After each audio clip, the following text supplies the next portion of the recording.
중국 이슈 함께하는 시간이죠. 키움증권의 홍록기 연구위원님 나와 계십니다. 안녕하세요. 네, 어서 오십시오. 안녕하세요. 네, 네. 안녕하세요. 내년 중국을 전망하는 보고서가 방금 나왔다고요. 네. 내일자로 네, 네, 이제 네. 막 밤에 올려진 거죠? 네네네. 아, 네. 고생 많으셨습니다. 네. 오늘 이 자리에 오시려고 지금 급하게 마무리 엔터 치고 오신 것 같은데요. 네. 예, 내년 중국을 네 글자로 표현하셨다. 가화우인이라고요. 네. 이게 무슨 저도 뜻인가요? 사실 이 사자성어는 이번에 찾아봤어요. 그러니까 어떤 느낌을 주고 싶었냐면은 네. 사실 중국이 코로나 이후에 문제점이 되게 명확하거든요. 계속 말씀드렸던 것처럼 좀 수요가 이걸 못 받쳐주고 있는데, 그러니까 중국이 기업들이 아무리 많이 생산을 하더라도 수요가 받쳐주지 못하면은 이 많은 제품들을, 그리고 현재 인플레 우려까지 지금 계속되고 있는데 이 가격을 어디로 전가를 시키지가 좀 저의 고민이었거든요. 네. 그런데 중국이 정책적으로 돈을 안 쓰고 있는 거, 그러니까 다른 나라 대비 돈을 안 쓰고 있는 건 그렇죠. 너무 잘 보이는데 음흠. 왜 지원에 대한 좀 스탠스는 계속 시장 예상보단 약하고 오히려 규제가 강화가 되고 있는지에 대해서 좀 의문점을 가졌었고, 이걸 생각하다 보니까 좀 전 답을 낸 게 결국 좀 수출 호조랑 좀 이제 무역 수지 확대 네. 쪽으로 이제 가게 되었고요. 그러니까 그래서 좀 중국 내에서 어려운 문제점들을, 그러니까 해외로 수출을 하면서 인플레도 수출하고 제품도 수출해 나가면서 좀 중국 입장에서의 어려운 경제적인 어려움을 미국이나 이런 선진국들에게 떠넘기고 오히려 내부적으로는 코로나 때문에 못했던 규제를 계속할 수 있지 않을까라는 좀 의미에서 이렇게 지어봤고요. 그래서 이제 먼저 좀 대외 위험이랑 내부 위험 말씀을 드리고, 그다음에 아까 말씀드렸던 좀 수출이 어떤 식으로 늘어날 것 같은지 좀 말씀을 드릴게요. 네. 일단 좀 대외 위험은 사실은 미중 갈등 이후에 많이 나오는 이슈인데, 코로나 때는 사실 좀 시장에서 좀 이목에서 많이 비켜가 있었잖아요. 네. 그 기간 동안도 사실 크게 변한 건 없고, 오히려 사실 그 기간 동안 좀 중국 입장에서는 그 이제 코로나 덕분에 있었던 미중 갈등이 휴전 기간이라고 표현할 수 있는데, 그 기간 동안 오히려 좀 펀더멘탈이 좀 이제 튼튼해지는 좀 그런 기간이 되었다. 그러니까 상대적으로 조금 방어 전략을 세울 만한 시간들이었다라고 이제 네. 생각을 하고 있고요. 그 다음에 결국에 좀 오히려 내년에는 중국은 좀 내부적인 리스크가 오히려 대외 리스크보다 클 것 같다라고 이제 생각이 들어요. 첫 번째는 부동산 이슈인데, 네. 지금 사실 중국이 지금 경제 전망이 계속 하향 조정되고 있는 부분도 결국에 좀 부동산 영향도 좀 크다라고 이제 보여지고 있는데, 사실은 그 플랫폼 규제가 하반기부터 좀 주목을 받았지만 그때 사실 시장에서도 이야기했던 게, 사실 경제적인 측면에서 영향을 가장 크게 주는 규제는 부동산 규제일 거다. 그렇죠. 특히 뭐 부동산에서 파생되는 이제 산업들, 뭐 건설들도 있을 거고 인프라 쪽도 있을 텐데, 이런 쪽에 미치는 그러니까 중국 경제에 미치는 영향력들을 생각을 한다면은 사실 중국 경제 하방 압력으로 가장 큰 포인트는 좀 부동산 둔화가 아닐까라고 이제 생각을 하고 있고요. 사실은 좀 헝다 디폴트 우려 때문에 일각에서는 중국 부동산 관련된 규제가 조금 완화되지 않을까 기대도 있었잖아요. 네. 근데 사실은 어쨌든 이게 기업 단위 이슈인 거는 사실 많이 드러난 것 같고, 뭐 일부 기업 쪽에서 계속 좀 파열음이 나곤 있지만 좀 규제 스탠스가 바뀐 건 없다라고 이제 생각이 들고요.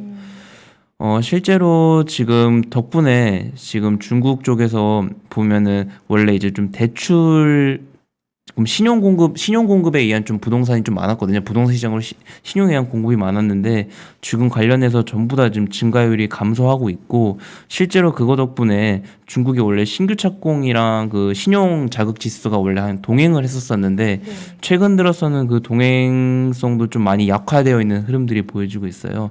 실제로 지금 이런 영향 때문에 중국의 부동산 가격들이 좀 많이 하락을 하고 있고, 실제로 보시면은 중국의 그 부동산 개발업체 실적 추이들을 보면은 9월이랑 10월이 원래 중국에서도 부동산 성수기거든요. 그렇죠. 근데 성수기간에 오히려 좀 기저효과, 그러니까 오히려 좀 실적이 좋았어야 되는데 오히려 YOY로 30% 넘게 하락을 하면서 지금 안 좋은 모습 보여주고 있고, 특히 뭐 개발업체 순위가 낮을수록 하락폭이 훨씬 크게 좀 나오면서 그만큼 좀 부동산 시장들이 좀 많이 둔화가 되고 있고 이것 때문에 좀 부동산 개발업체들도 실적들이 좀 많이 둔화되고 있는 것 같다. 그래서 내년 상반기에 중국 부동산 규제가 완화될 거란 시각도 있긴 한데 네. 저는 규제가 계속될 거라 보여지고 있고 그래서 좀 중국 부동산은 내년에는 좀 둔화되는 흐름이 이어지지 않을까라고 이제 생각을 하고 있고요. 두 번째 내부 리스크로 본다면은 아까 말씀드렸던 좀 공급 주도의 인플레이션이 좀 계속되고 있고 이를 수요가 못 따라가고 있다라는 거는 좀 여전히 문제인 것 같아요. 실제로 지금 10월까지 나왔는데 생산자 물가 숫자가 보시면 아시겠지만 이제 2000년대 이후로는 거의 가장 높은 수치이고 이제 역대급 고고 행진을 이어가고 있는데 이제 수요단에서 받쳐줄 수 있는 지표로 대표할 수 있는 게 이제 소비자 물가를 본다면은 그만큼 지금 못 따라가고 있거든요. 이 괴리가 벌어진다는 것 자체가 그만큼 좀 가격 정가를 하고 있지 못하다라고 이제 생각을 하고 있고요. 실제로 뭐 최근 들어서 조금 일부 지표들이 올라오고는 있는데 아직까지는 지금 중국 공급단의 가격 상승세를 좀 다 받아내고 있지 못한 것 같다라고 이제 생각을 하고 있습니다. 저는 저거 볼 때마다 요즘 무슨 생각이 드냐면 네, 미국 중국의 CPI가 올라오게 되면 또는 네. 미국의 중국의 중국의- PPI가 네, 미국으로 이전되면 네, 그건 진짜 찐 인플레이션 아니냐. 네, 뭐 그렇죠. 그쵸? 예, 그래서 사실은 그러니까 이게 중국 쪽에서도 지금 그래서 떠넘긴다는 표현을 썼던 것 같아요. 그러니까 중국이 지금 현재 공급발 인플레이션을 해결을 해내기가 쉽지가 않은 거예요. 그러니까 중국은 지금 수요가 아무리 2년 동안 수요 진작 정책을 써도 네. 계속 회복이 되지 않고 있고 이걸 어딘가를 떠넘기지 않으면은 업스트림 기업들이 생산을 해냈는데 이제 수요단에서 받쳐주지 못하면은 이 물건들이 전부 다 재고 부담으로 이어지는 거잖아요. 그러니까 이걸 어디론가를 떠넘겨야 되는데 다행히도 지금 코로나가 어느 정도 이제 위드 코로나든 뭐 리오프닝 기대감에 무역도 좀 늘어나고 있고 특히 지금 유럽 쪽도 리오프닝 기대감에 경제 성장 전망치 올라가고 있고 뭐 일본도 그렇고 미국도 지금 오히려 그 IMF 4월 보고서랑 10월 보고서를 보면은 중국만 경제 성장 전망치가 좀 내려가거나 고정되어 있고 오히려 다른 나라들이 올라가고 있거든요. 네. 그래서 오히려 중국이 좀 선진국들의 경기 호조에 좀 빌붙어서 그러니까 수출을 더 해내면서 이를 조금 상쇄시킬 거다라고 이제 생각을 하고 있고 아무래도 이게 미국 쪽에서 그래서 사실은 저는 글로벌 인플레이션 압력이 뭐 사실 내년 상반기를 좀 내년 연초를 다들 피크로 보고 있잖아요. 네. 그 피크 아웃 되더라도 저 레벨 자체는 조금 높은 수준에서 유지될 것 같다라고 이제 생각은 하고 있어요. 사실. 그렇죠. 예. 이게 저는 요즘 어떤 생각, 오늘 아침에도 일어나서 곰곰이 생각해 보니 네. 2000년부터 2020년까지 이어졌던 중국발 디플레이션이 네. 20년 바뀌었죠. 만에 이제 종지부를 찍었다. 네. 드디어 종지부를 찍고 네. 중국이 더 이상 디플레이 요소가 세계 경제 디플레이 요소가 아닌 상황이 펼쳐지는 신기원이 이루어지는 게 아니야. 21년이죠. 올해부터 그렇죠. 시작을 한 네, 거죠. 네. 네. 그렇게 되면 향후에 세상은 어떻게 변하지? 그런 생각들이 자꾸 들더라고요. 네. 사실상 중국이 인플레이션 수출국으로 좀 변화됐다고 다들 이야기들을 하고 있고 네. 그래서 기존에 중국이 해주던 그런 공장 역할들을 뭐 동남아가 해줄 것이라는 기대도 있었는데 사실 코로나 때문에 이런 시스템도 사실은 조금 시계가 조금 많이 네. 어두워졌잖아요. 그러니까 네. 어떻게 될지 모르겠잖아요. 네. 그래서 사실은 저는 아무래도 좀 인플레 압력이 낮아지는 것보다 높아지는 쪽으로 조금 흐름이 계속될 그러니까 수밖에 없을 것 지금 같아요. 미국 인플레이션을 자극하는 가장 큰 요소 중에 하나가 중국이죠. 석유를 빼고 나면은 신차 가격과 중고차 네. 가격이잖아요. 네. 근데 신차 가격이 올라가니까 중고차 가격이 안 빠지는 건데 신차 가격이 그러면 떨어질 거냐? 제가 보기엔 중국발 반도체 생산이 네. 지금 안 되고 있는 거 그쵸. 아닙니까? 네. 그리고 그거 가격을 올리려고 하는 거 아닙니까? 그러면 이제 신차 값은 안 빠지는 거야. 앞으로 더 오르면 더 올랐지. 왜냐하면 공급이 없잖아. 공급망이 중국 반도체 회사들 외에는 그 저가형 반도체 만들 수 있는 애들이 없으니. 네, 맞아요. 네. 맞죠? 네. 제가 뒤에 하려고 했던 말씀을 네. 벌써 다 해주고 계신 것 같아요. 네. 예. 실제로 아니 그러니까 미국이 보면은 미국 수입 물가들을 보면은 네. 중국발 상품들의 가격 지수들이 계속 올라가고 있고 네. 얘기해 주셨던 것처럼 중국이 사실은 뭐 미중 갈등이다 뭐다 하면서 중국이 수출 환경이 어려워질 거다라는 이야기들을 많이 했잖아요. 네. 근데 생각해 보면은 품목들이 그 미국 상대로도 그렇고 전 세계를 상대로 순수출 품목들을 다 발라내서 보면은 결국에 말씀해 주시는 그런 저가형 내구재들이 여전히 많거든요. 뭐 네. 자동차라든지 뭐 전자기기라든지 요게 뭐 곁들여서 뭐 의약품 관련된 것들 조금 이런 부분들이 중국의 수출 순수출 기준으로 품목들 이제 상위권들이거든요. 네. 사실 이런 상품들을 아직까지 대체할 수 없기 때문에 저는 근데 중국 쪽에서 물가가 계속 올라가고 있고 그래서 좀 글로벌 인플레 압력을 낮출 만한 요소가 사실 아직까지는 저는 안 보인다라고 생각은 하고 있어요. 전기세는 더 오를 거고. 그쵸. 예. 그 주요 품목 50%까지 올리겠다 뭐 이런 얘기를 하던데. 아, 그 수출 관련된 거 말씀하시는 거죠? 전기세를. 아, 예. 네. 그래서 사실은 좀 아, 전기 요금이죠. 죄송합니다. 네, 전기 요금. 네. 아, 네, 전기 요금 원래는 산업용을 한 25%까지 올린다라고까지는 확정이 난 뉴스고 네. 그 뉴스까지도 지금 나오고 있어서 다행히 어느 정도 조금 그런 전력난 이슈는 많이 잡혔는데 네. 뭐 그럼에도 불구하고 전기료 자체도 가격은 조금 계속 올라가고 있는 점이 네. 이런 점들이 생산 비용을 높이는 요소기 때문에 이 역시 좀 부담으로 작용할 것 같다라고 생각은 들어요. 네. 실제로 지금 중국이 저번에도 말씀드렸던 것처럼 좀 수요 쪽에서 여전히 좋은 지표들이 별로 없어요. 네. 그러니까 뭐 저소득 아니 그러니까 음. 그 낮은 연령 저소득층으로 볼 수 있는 실업률 여전히 오히려 전년도보다는 악화된 숫자라고 보여지고 네. 뭐 실제로 지금 가처분 소득도 보면은 지금 사실은 그 노동소득보다 투자에 의한 소득이 작년에 더 높았다라고 말씀드렸잖아요. 그래서 이번에는 노동에 의한 소득이 높아진 것처럼 보이긴 해요. 근데 기저효과 때문에. 네. 근데 이거를 나눠서 보면은 그 소득 구간별로 자산 증가율 추이를 보면은 결국에 연소득이 10만 위안이 넘어가는 사람들은 전기 대비 상승세를 이어가고 있었었는데 오히려 연소득이 낮은 사람들 같은 경우에는 전기보다 소득이 줄어들고 있다라는 좀 지표들이 나오고 있거든요. 그만큼 중국 내에서도 코로나 이후로 네. 조금 자영업자들 같은 경우에는 체력이 악화되고 네. 대형 기업 위주로 경기 회복이 되면서 대형 기업들에 종사하는 사람들만 좋았었고 네. 오히려 소형 기업들이나 그리고 그러니까 이런 기업 고용 불안이 되면서 소비 심리가 흔들리면은 어허. 결국에 이런 개인들을 상대로 한 자영업자들은 그 사람들의 고용 불안 이꼴 사실은 소득 감소잖아요. 그렇죠. 그래서 실제로 중국 내에서 자영업자들이 그 일반적으로 자영업자들이 단위당 채용하는 고용하는 인원수는 적을 수밖에 없잖아요. 자영업자니까. 네. 근데 그런 영세 업자들이 워낙 많기 때문에 이거를 숫자로 환산하면은 2억 5천만 명 정도 되거든요. 네. 그런 자영업자 내에서 일하는 중국인들이. 그래서 그 많은 인구들 자체들의 소득이 약해진다는 것 자체가 중국의 수요가, 그러니까 소비 심리가 회복되지 않는 것과 좀 어느 정도 일맥상통하는 거 아닌가라고 이제 생각을 하고 있고요. 그래서 이만큼 내부 수요가 좋아지는 지표가 보이지 않은데 왜 중국은 그렇게 돈을 아끼고 있는 걸까라고 이제 생각을 해보면은 저는 이게 중국이 수출 호황으로 이제 역대급 무역 수지가 늘어나고 있고 결국 이 과정에서 중국이 아까 미중 갈등도 아까 앞에 잠깐 말씀드렸잖아요. 네. 그러니까 수출 호황이 계속되면서 미국과 상대하기 위해서는 결국 달러가 중요할 텐데 달러를 차곡차곡 모으고 있고 이런 배경하에서 중국은 오히려 옛날 코로나 이전에 하려고 했던 규제를 계속하는 거다라고 이제 생각이 들고 있고요. 실제로 지금 보시면은 중국이 원래 순수출 자체가 GDP 내 기여도가 상당히 적어요.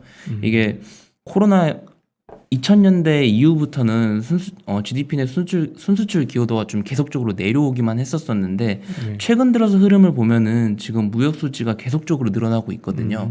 이게 코로나 이후로 지금 보시면은 그 트럼프 당시에 조금 무역 수지가 살짝 줄어들다가 코로나 이후로 무역 수지가 계속적으로 늘어났거든요. 네. 근데 저는 이 역대급 무역 수지 흑자가 계속적으로 벌어질 거라 생각하는 이유는 아까 말씀드렸던 것처럼 좀 수입 부분은 줄 수밖에 없을 것 같아요. 아까 좀 이 차트를 보시면은 그러니까 결국 부동산 경기가 둔화가 된다는 거는 이제 건설 투자가 감소가 되잖아요. 그러면 결국에는 원자재 수입이 줄 수밖에 없거든요. 네. 중국이 원자재 수입이 상당히 많은데 원자재 수입이 상당 부분 감소할 거고 이 과정에서도 일부 이제 기타 원자재 국가들에게 피해를 전가해 나갈 거라고 생각이 들고 또 좀 소비단에서 수요가 아직까지 좀 약하다고 말씀을 드렸는데 이제 부동산 경기까지 이제 둔화가 된다면은 사실 중국 내에서는 자산 비중이 부동산에 많이 노출되어 있기 때문에 소유 심리가 추가로 흔들릴 수가 있고 만약에 건설업에 종사하는 사람들 같은 경우에는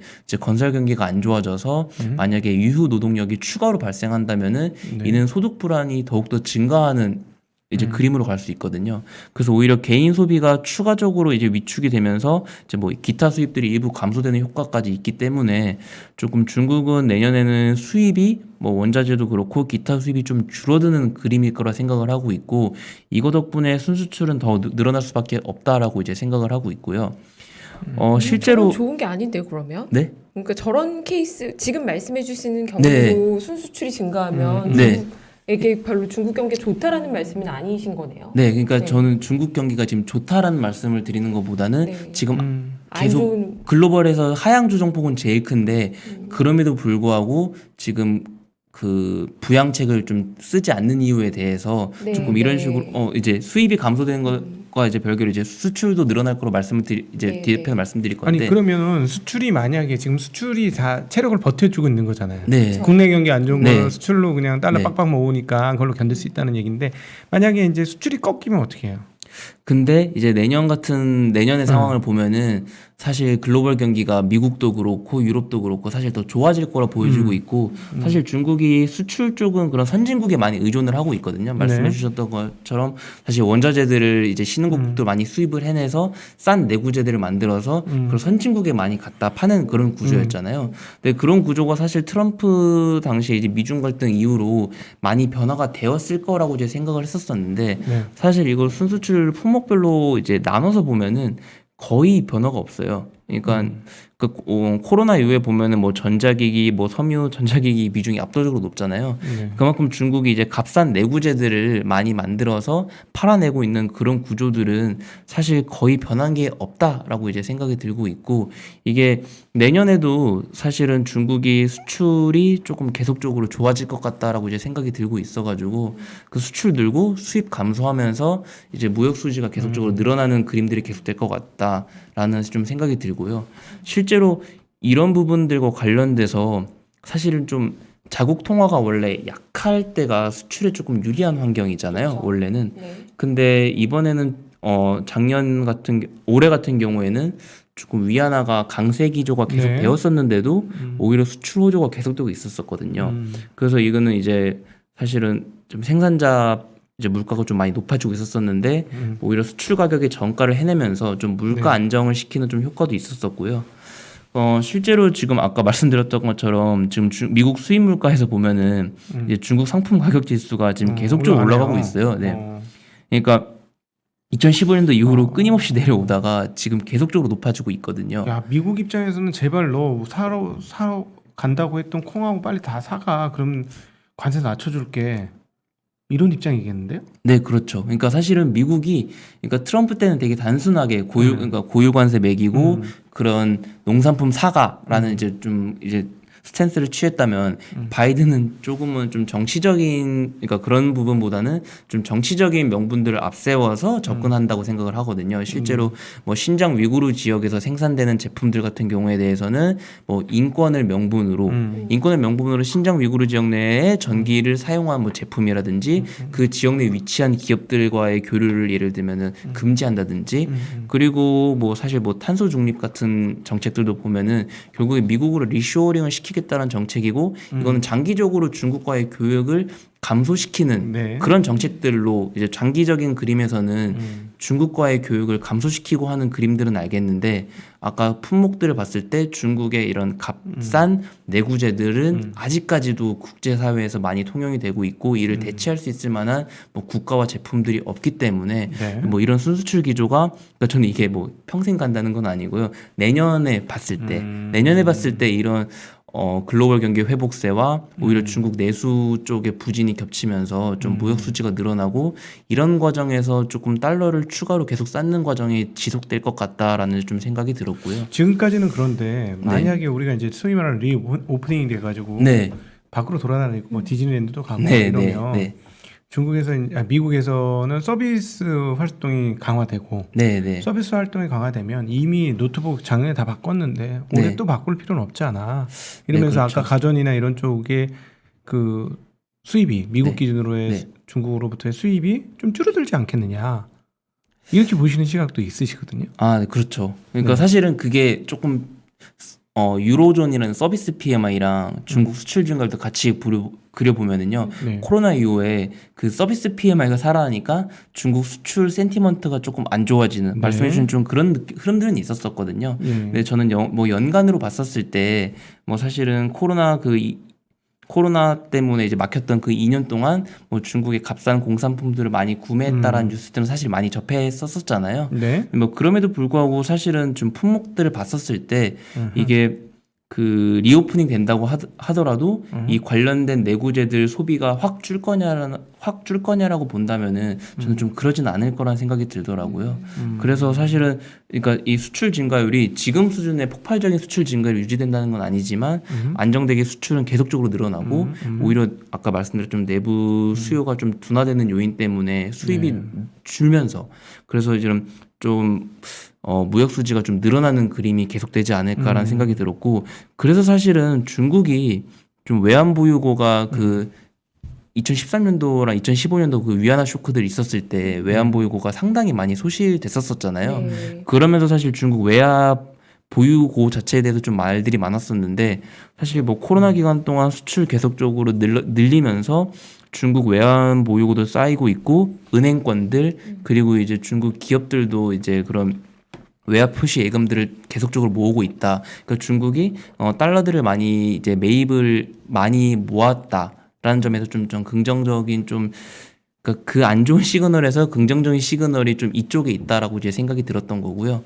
실제로 좀 그렇기 때문에 보시면은 사실 중국이 그 신용 공급이 좀 올해 계속 시장 예상보다 약했었거든요. 네. 근데 이런 흐름들이 사실 그 내부로는 그 수출에 의해서 계속 달러가 외화 자금들이 유입이 되고 있고 그러다 보니까 굳이 내부의 신용을 더 늘려가지고 경기 부양에 나서기보다는 코로나 이전에 하고 싶었던 좀 디레버리징 예를 들면 부동산 디레버리징이라든지 네, 네. 그런 플랫폼 기업들 서비스 산업들의 그 규제를 원래 했었어야 되는데 그 사실 미중 갈등이랑 그 코로나 때문에 못했다라고 말씀을 드렸었잖아요. 네. 그 시진핑 2기 지도부 때. 네. 그래서 그런 규제를 강화시킨 배경에는 좀 이런 경제적인 움직임을 바탕으로 하지 않았나라고 생각이 들고 있고 이렇게 되다 보니까 내년에는 이런 흐름들이 똑같을 것 같은 거예요.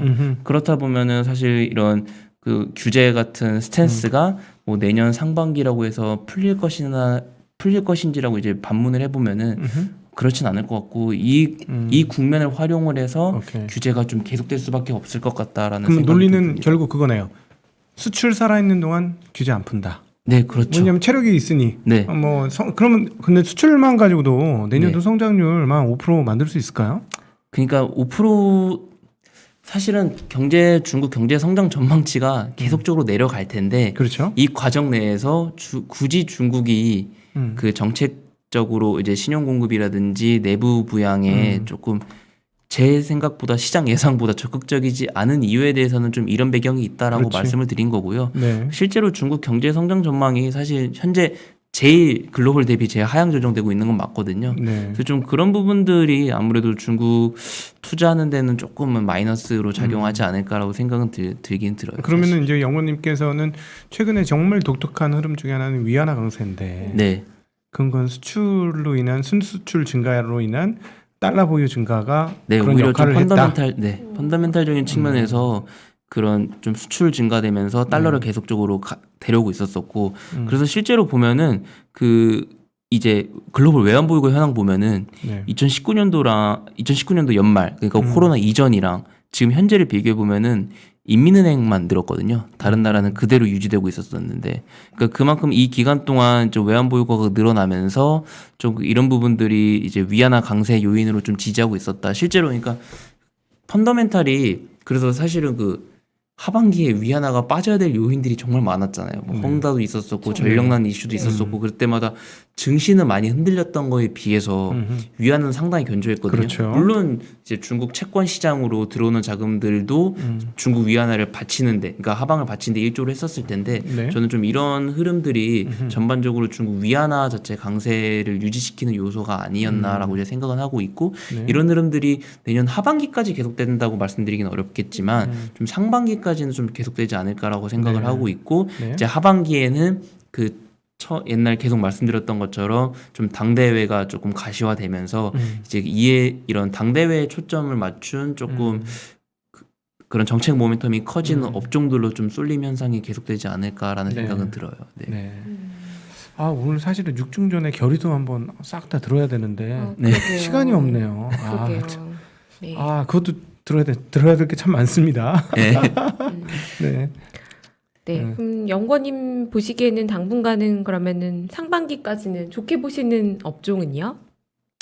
그래서 그나마 지금 사실 중국의 이익 증가율들을 분기별로 보면은 조금 소재 쪽이나 에너지 쪽이 좋았거든요. 네. 그러니까 결국 보시면 좀 에너지 소재가 지금 4주간 EPS 변화율도 단기적으로 좀 가장 상승률이 높았고요. 그래서 YY로 보더라도 소재 쪽이 좀 가장 강한 모습이에요.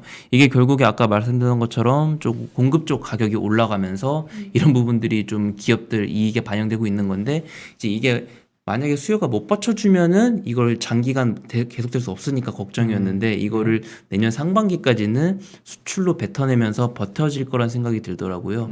그렇게 된다면은 사실은 이런 쪽 에너지랑 소재 쪽에 집중된 이익 성장세가 뭐 내년 상반기까지는 무리 없이 계속될 것 같고, 그렇게 되다 보면은 조금 올해 하반기에도 지금 최근 들어서 지금 좀 심천 쪽으로 다시 좀 쏠리고 있는데, 하반기 전반적으로 보면은 상해 종합이 조금 더 퍼포먼스가 좋았거든요. 네. 그래서 내년 상반기에도 조금 소재 에너지 업종 중심으로 상해 종합 아웃폼이 좀 계속되지 않을까라는 생각은 들고, 하반기에 가면은 조금 당대회 포커스 맞춘 좀 정책 모멘텀에 좀 쏠림 현상이 있지 않을까 생각은 하고 있습니다. 네. 네.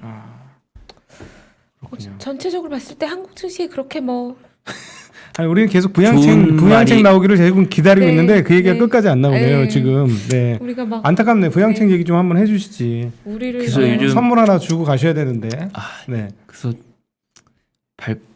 자료 쓰는데 한 네. 일주일간 커서만 깜빡깜빡거리고 나가질 않더라고요. 그러니까 사실 정말 저도 이제 아까 역사 결의도 이야기해 줬잖아요. 그러니까 네. 중전에도 있었었고 막 정상회담이 있었었고 그러니까 정상회담 막 뉴스도 나오고 하면서 부양책 관련된 게 나올 법도 한데 정말 안 나오더라고요. 그건 그러니까 그랬어요. 사실은 제가 맞아요. 저는 중국이 통화정책 측면에서도 이 자료도 있지만 정말 통화정책도 그렇고 재정정책도 미국이랑 비교해 보면은 정말 안 썼어요. 중국이 지난 돈을. 1년간 그랬죠. 네. 네. 작년이랑 올해 재정지출 적자폭 비교해 보면은 네. 미국이 압도적으로 많이 썼거든요. 네. 그 중국은 왜 이렇게 돈을 아끼지? 신용 공급도 9월, 10월 늘어날 법도 한데 지금 계속 내려가고 있고 지준율 인하도 할 법도 한데 사실 통화 정책적인 측면에서 지금 위안화도 센 편이기 때문에 못할 이유가 없거든요. 근데 부양책을 좀 계속 안 하고 있어요. 그래서 저는 중국 정부가 경제 성장률 자체가 사실은 크게 의미 있는 우선순위 물론 아닌 것 포기하진 같다. 않겠죠. 그러니까 저희가 생각했던 것만큼 그런 숫자적인 부분들의 의미보다는 이기 지도부 때 그 초기와 중기에 코로나랑 미중 갈등 때문에 못했던 이런 규제들, 그 사실 뭐 특히 아까 부동산 섹터 쪽에 집중된 뭐 디레버리징이라든지 그리고 아직까지 마무리 안 된 뭐 시클리컬 기업들의 뭐 대형화들 그리고 서비스 산업들 같은 경우도 지금 오히려 대형 기업들의 그 좀 반독점이 좀 심하잖아요. 네. 그러니까 일부 조금 이런 부분들 수정이라든지 그런 쪽의 규제가 지금 외수가 받쳐줄 때 하자라는 게 좀 저의 결론이긴 합니다. 네. 확실히 그 공동 부유를 밀고 나갈 거로 네.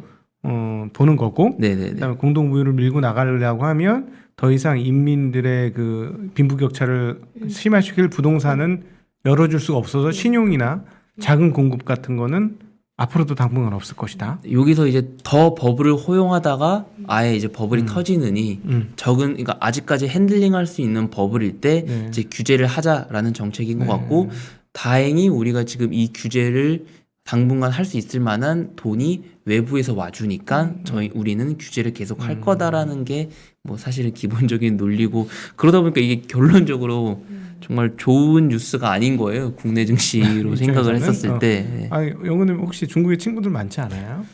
뭐 요즘은 많이 연락하는 사람은 없는데 그렇구나. 그래도 같이 공부하고 안 돌아온 친구들도 있어서 한국인들 중에서도 네, 연락은 하죠. 네. 아, 중국 한번 가셔가지고 저 민간의 상황들하고 부동산 가격하고 진짜 저렇게 하는 정도가 네. 어느 건지 진짜 현장 조사 한번 해보고 오시면 진짜 재밌을 것 같아요. 그러니까 진짜 부글부글 네. 끓는다. 네. 응? 한국보다 아파트값 훨씬 비싸고 네. 그래서 월급도 평균적으로 훨씬 낮은데 아파트값 더 비싸서 네. 진짜 이거 폭동나기 직전이다. 뭐 이런 분위기가 있는지.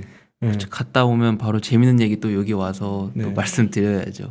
근데 이제 뭐 저희가 걱정했던 거는 이제 강경한 규제로 인해서 네. 뭐 충격이 발생할까봐 아, 네. 이제 우리 한국 경제 영향을 줄 만한 사실 그런 샥이 규제는- 발생할까봐 좀 예. 걱정을 한 게 있었는데 이제 그 정도는 아니고 대외적인 여건이 괜찮으니까 또 네, 중국 맞아요. 정부가 보기에는 또 이대로 가도 괜찮아 보이는 상황이 지속되고 있다라는 또 그러니까 헝다 같은 것도 관리가 되고 있는 거죠. 지금. 네, 사실은 그러니까. 그렇죠. 예. 네. 오히려 좀 헝다 쪽에서도 헝다 이슈 터진 이후에 이제 더 작은 부동산 기업들이 개발 기업들에서도 사실은 조금 그런 유동성 이슈들이 많이 나왔었거든요. 네네. 그래서 이제 어느 정도 나오니까 일부 조금 풀어주는 모습은 있지만 뭐 그게 부동산 규제에 대한 전방위적인 완화라고 보기보다는 계속 이제 풀었다 조였다라는 흐름들이 그냥 내년 쯤까지 계속될 것 같고 뭐 그를 위한 대외 여건은 괜찮아 보인다 정도가 이제 좀 결론이라고 할 수 있을 것 같아요. 네. 뭐 아주 뭐 대단하면 이제 부양책을 우리가 뭐 기대하면 안 되는 상황인 것 네. 같고 네네. 그렇지만 이제 또 그렇다고 막 음.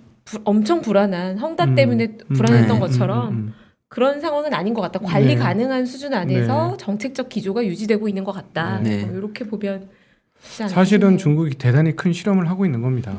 자본주의 시스템에서 완벽하게 못 이루었던 사회의 그 균형을 잘 잡아가면서 네. 자기가 원하는 방향대로 바꾸는 그 과정들을 진행을 하고 있는데 어떻게 잘 이행이 될지 참 관심 사항이긴 하네요. 네. 사실 그게 어렵다면서 자기가 10년이 아니라 15년, 20년 해야 된다라는 게 시진핑 네. 주석이 이야기니까 그 어렵기 때문에 내가 해야 된다. 네. 한 명이 계속 해야 된다라는 게 항상 하는 말이 정책 시계가 길기 때문에 중국의 정책이 조금 더 장기적으로 유용하게 할 수 있다라면서 하는 게 자기네들의 장기 집권의 좀 이유다 보니까 뭐 이제 그런 정책적인 힘이 점점 세지겠죠. 사실 상반기에 사실 이런 흐름들이 연초에 인플레 압력이 피크일 때 좀 이런 흐름들이 좀 두드러지게 나타날 것 같고 제가 말씀드렸던 이런 흐름들이 아마 상반기가 이제 좀 끝나고 하반기에 접어들면은 어쨌든 좀 기저 효과, 그러니까 YY 효과들을 본다면은 확실히 인플레 압력이 상반기보다는 약해지면서 아마 그때는 좀 이제 5년 만에 오는 당대회다 보니까 좀 그때 나오는 정책들에 좀 많이 집중되지 않을까 생각은 하고 있습니다. 네. 네. 예. 네. 네. 오늘도 깔끔하게 정리해 주셨는데 지난주에 나오셨던 조익재 연구원님하고는 전혀 상반되는 네, 조금 다른 얘기예요. 결이네요. 네. 근데 이건 또 중국 입장에서는 또 그렇게 지금 진행이 되고 있는 현재 시점 네. 분명히 맞는 얘기니까 네. 향후 어떻게 될지 굉장히 재미난 포인트네요. 그러게요. 예. 네. 네. 네, 오늘도 키움증권의 홍록기 위원님, 네, 오늘 자료 내시고 달려와 주셔서 감사드리고요. 너무 감사합니다. 네, 또 다음에 또 모시도록 하겠습니다. 네. 감사합니다. 감사합니다. 고맙습니다. 네.